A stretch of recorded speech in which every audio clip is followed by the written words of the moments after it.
Fala galera, beleza? Paulo Cardoso aqui na área. E no vídeo de hoje, galera, eu quero trazer para vocês aqui uma visão geral sobre o mercado internacional. E esse vídeo é para você que está buscando vagas aí meio que sem direção, tá? E está percebendo que para cada empresa você está tendo um processo um pouco diferente. Uns estão buscando pessoas mais técnicas, outros estão buscando pessoas que tenham uma comunicação melhor. E aqui eu vou esclarecer para vocês os tipos de empresas e como isso me ajudou muito a direcionar o meu esforço quando eu estava buscando minha primeira oportunidade na gringa, tá? Então, sem mais delongas, vamos pro vídeo.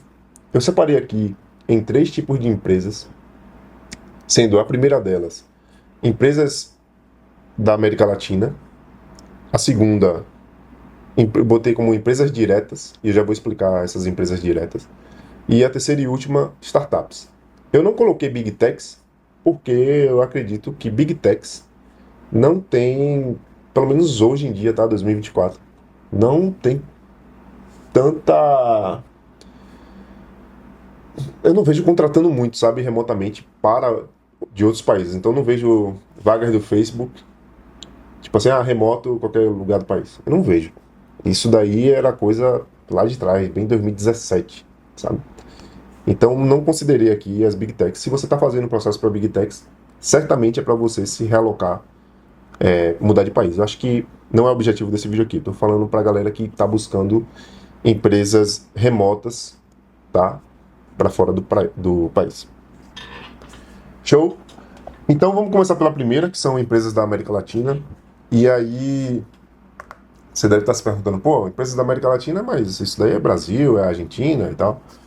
Mas calma, galera, essas empresas são empresas que fazem a terceirização da sua mão de obra para outros países, né, para clientes de outros países. É o tipo de regime de trabalho que eu atuo atualmente. E nesse tipo de regime, onde você é terceirizado, existem alguns prós e contras. E eu vou falar aqui sobre o processo seletivo, não vou falar sobre o dia a dia da empresa, tá? Esse vídeo é extremamente voltado para a galera do processo seletivo. Tá, primeira coisa que você tem que ter em mente, se você está fazendo um processo para esse tipo de empresa, você tem que entender a faixa salarial. Porque isso vai ajudar você na hora que o cara perguntar, e qual é a sua expectativa, entendeu? Porque você pode estar vendo aí exemplos de pessoas que estão ganhando 10 mil dólares, 12 mil dólares, e você vai querer se basear nisso e vai acabar sendo rejeitado logo de cara. Tá? Então, tenha em mente o seguinte: se você está fazendo para empresas que vão terceirizar sua mão de obra para países estrangeiros, o range salarial, em geral, é entre 5 a 8 mil dólares. Ok? Podendo variar ali mil dólares para mais ou para menos. Então, se você já está fazendo o processo seletivo, já está vendo ali como é que é, alguns colocam o valor, né? Outros não colocam, outros pedem para saber a sua expectativa. Então tenha isso em mente, é entre 5 a 8 mil dólares, tá?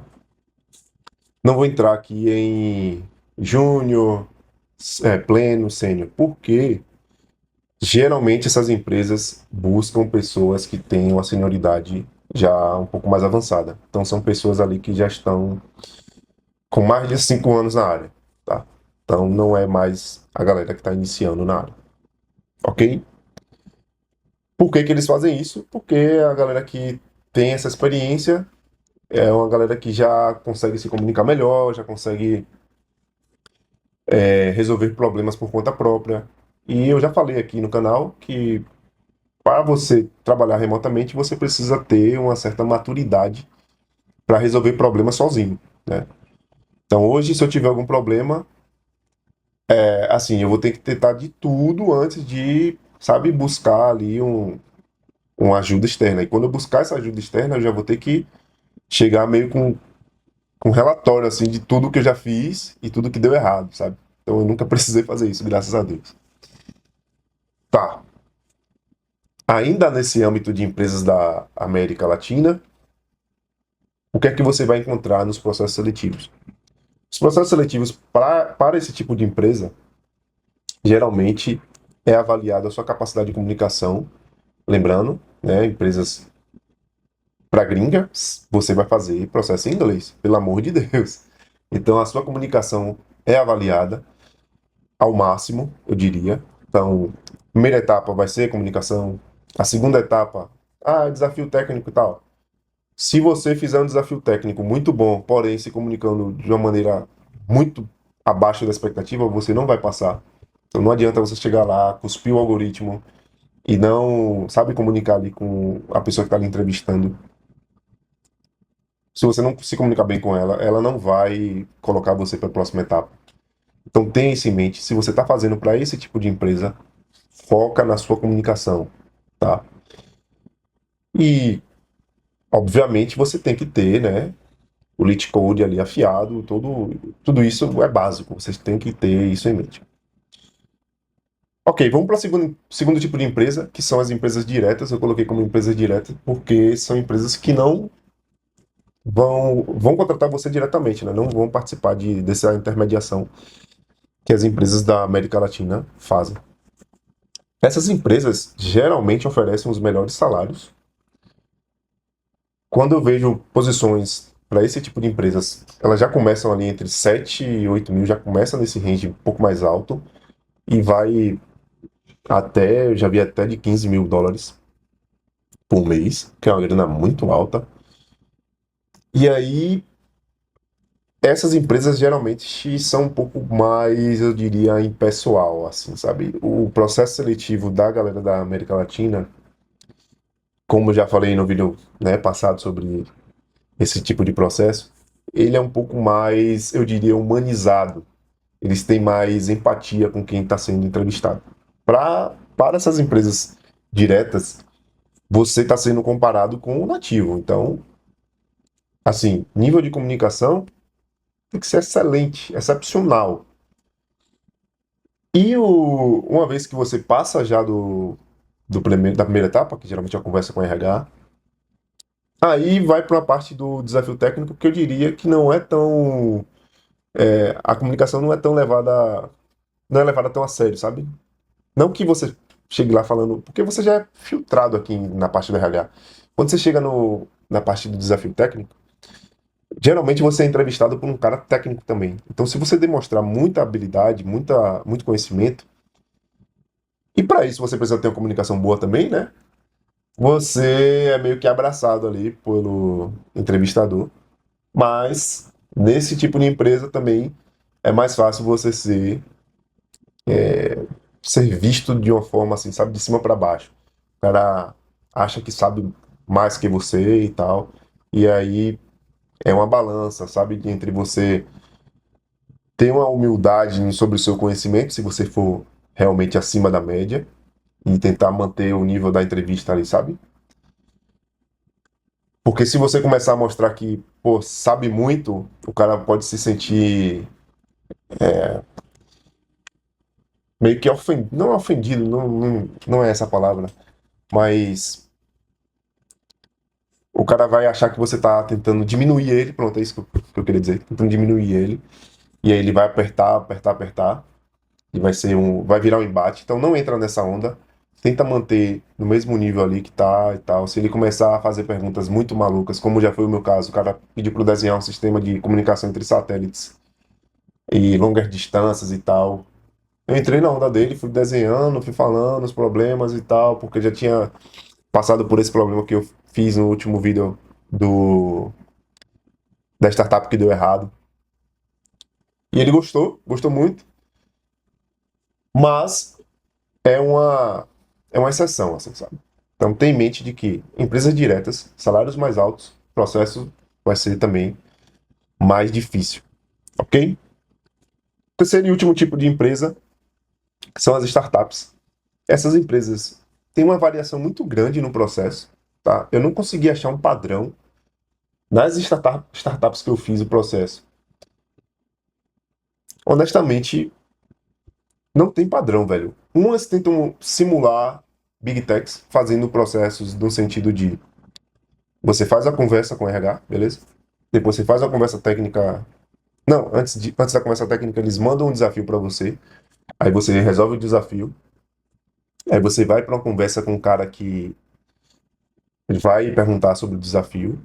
E nessa conversa, geralmente, aí você resolveu o desafio lá, você explicou tudo direitinho para ele. Aí, Ok.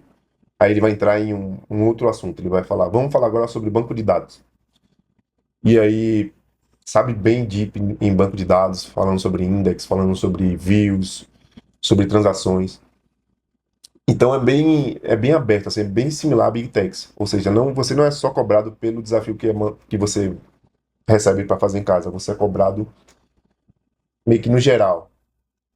Aí você passa por isso, é capaz de você, depois de passar por essa etapa, você ser convidado a fazer um lead code com alguém assistindo.